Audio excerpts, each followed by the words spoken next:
Här är ytterligare en sån där favoritprodukt för håret, Rich Repair Hair Oil, som är en hårolja som består av 6 olika oljor, bland annat arganoljan, svart kumminolja, den svenska rapsoljan, mandelolja.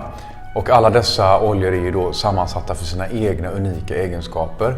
Exempelvis så är ju arganoljan extremt djupt återfuktande.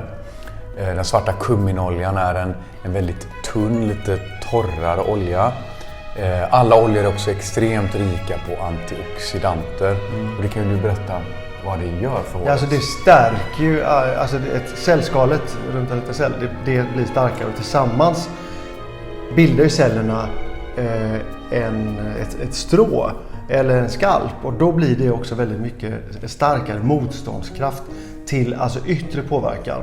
Så typ avgaser eller föroreningar i vatten blir alltså hår och skalp mycket starkare emot.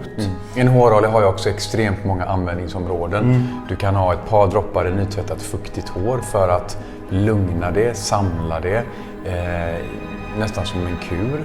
Du kan ta ett par droppar, massera in i handflatorna och smeka genom ett nyfönat torrt hår bara för att samla det lite. Gärna då att man har kanske lite grövre hår eller lite kraftigare hår. Och men det är också en perfekt olja att ha till exempel innan rakning. På en man, skägget såklart.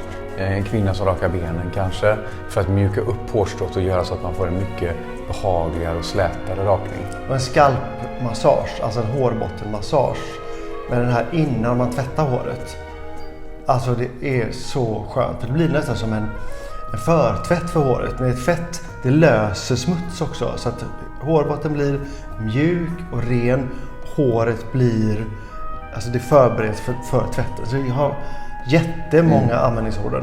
De här oljorna är alltså då ekologiska, de är oraffinerade, den är helt vegan, den är silikonfri, så är ingen silikoner alls. Alltså är det en riktig hårolja.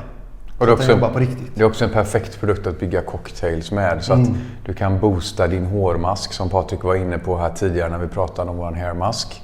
Du kan addera någon droppe till ditt hårvax, till din fiberpaste, för att få en rikare, något mer återfuktande produkt.